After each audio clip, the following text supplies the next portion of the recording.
What's up guys, Johnny May here and welcome to this week's quick tip where I'm going to teach you 3 must-know jazz licks. So why are these jazz licks so important to know? Well, these 3 licks use 3 of the most important techniques that you should know if you want to play jazz piano. So let's go ahead and dive in. Alright, before I teach you lick number 1, you need to know the chord progression that you would play these licks over. In fact, this is the most important chord progression if you want to play jazz piano. This is called the 2-5-1. Okay, super cool to play. Now we're going to play it very simply in our left hand as we practice soloing. So go ahead and play this with me. We have D and C, then we go G and B, and then we go C and B, to C and A, okay? These are very simple, what are called chord shells. You can use this when you're soloing.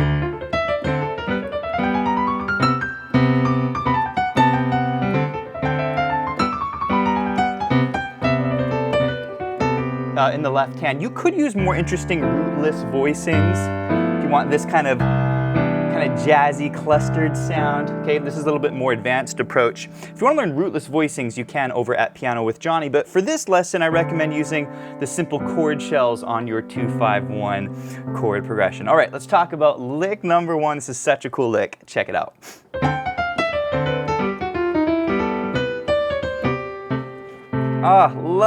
Love the sound of this lick. So what am I doing on this lick? Well, on that first chord, D minor 7, we got the D and the C in the left hand.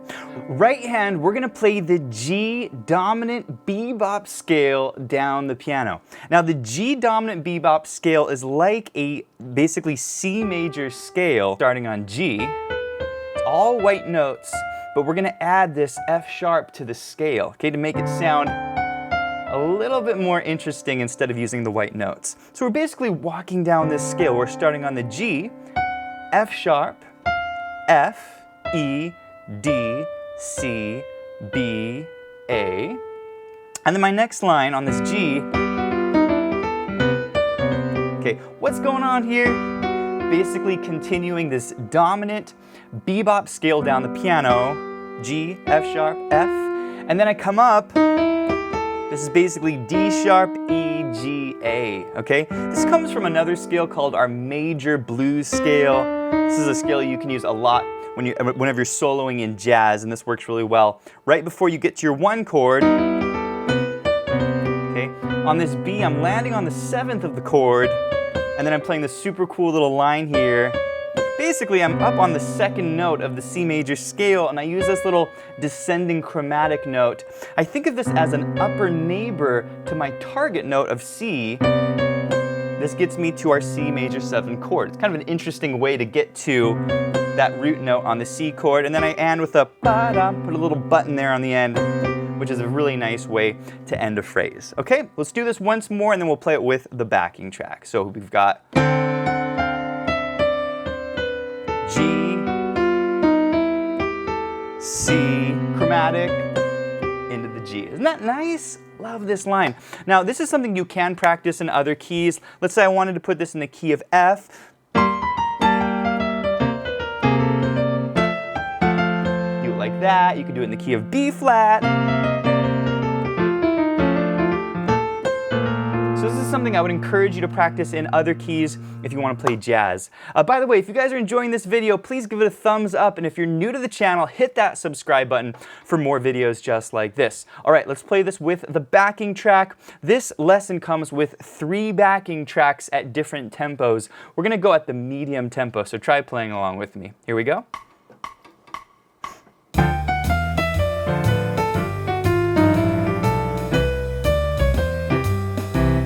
Ah, sounds so great. Now you can download this backing track as well as the PDF lesson sheet music at pianowithjohnny.com. You can also check out our smart sheet music. That allows you to change the key of this entire lesson with the click of 1 button. So I'll put a link to all of that below.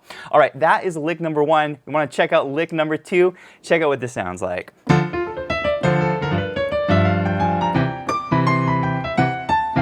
Ah, this sounds so cool. Love the sound of this lick. Basically, we're starting on a 2 chord D minor 7, and then we're doing this little walk up our D minor 7 chord. We've got the F, A, C. This just comes from a normal D minor 7 chord, but we're going up to the 9 there. It gives it a really nice sound. We're also doing triplets. 1, a triplet, okay? So that's really kind of a cool sound. You can throw these triplets into your solo. Little chromatic walk up into the 3rd of the chord, A, A sharp, B. This is our target note, and then check this out.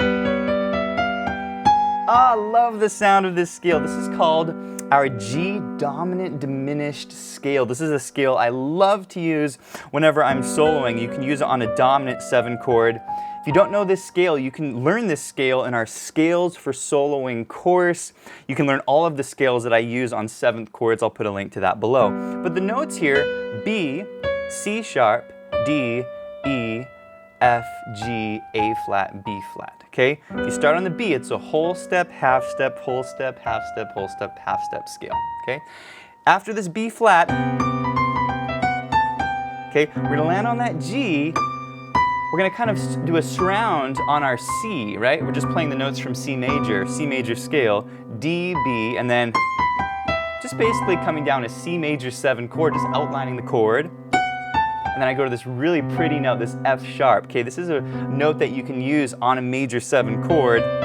It's called the sharp 11. It comes from the Lydian scale, if you don't know your modes. If you don't know your modes, you can learn these over at Piano with Jonny. Okay, so that's kind of the line. Let's go ahead and play this one with the backing track. Okay, check it out. Go ahead and try playing with me.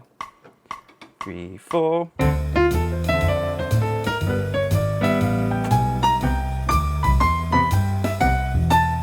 Ah, sounds so cool, and it has that really authentic jazz sound. Are you ready for lick number 3? I'm so excited to teach you this lick. Before I teach you this lick, I want to mention another really great course to help you solo over this chord progression. It's called 2-5-1 Soloing, and it teaches you a ton of tools and tricks that you can use over this chord progression. All right, lick number 3 is the coolest sounding lick of these 3 licks. Check out how this sounds like.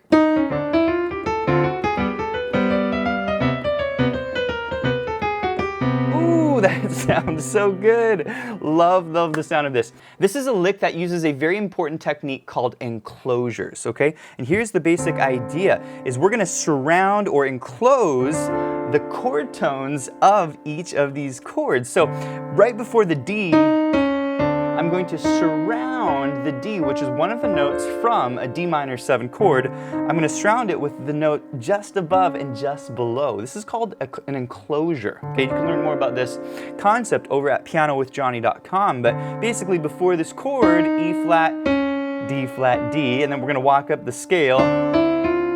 Okay, we're just walking up the C major scale, or you could think of it as a D Dorian scale if you know your modes, but it's basically a C major scale, all white notes. We're gonna come down to F, and then right before that G, we're gonna enclose the G, F sharp, G sharp into the G, right? This kind of surrounds the note, sets it up in a really nice way.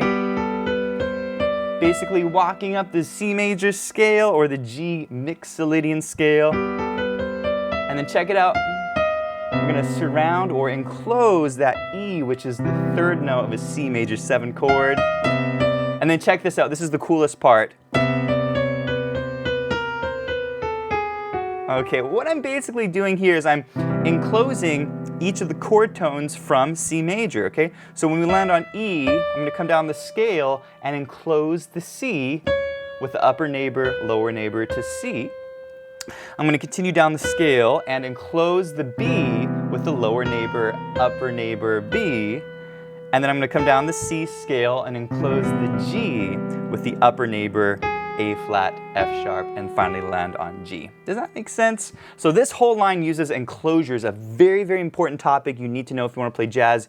If you want to learn more about enclosures, you can learn about this in our Breaking Down a Jazz Standard course. We talk a lot more about this. Okay, let's put this whole line together first without the backing track, and then we'll play it with the backing track. Okay, here's how it goes slowly.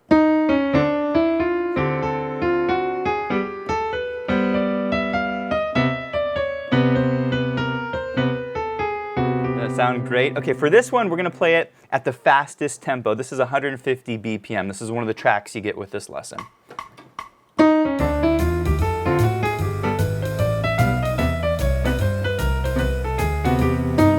my friends, this concludes this week's quick tip. If you want to learn more about the topics that we discussed in this quick tip, then check out our courses over at pianowithjonny.com. We have over 800 step-by-step lessons in jazz, blues, theory, technique, improvisation. It is the full learning platform for all playing levels. Also, be sure to check out the Piano with Jonny membership. This gives you unlimited access to our entire course library, plus you get to be part of our live monthly events, including our live Q&As, our live workshop lessons. We do student assessments where you can send me a video and I'll give you personalized feedback. We do weekly challenges for our students, student collaborations, and we have a ton of fun. So go check out Piano with Jonny, and I'll see you in the next one.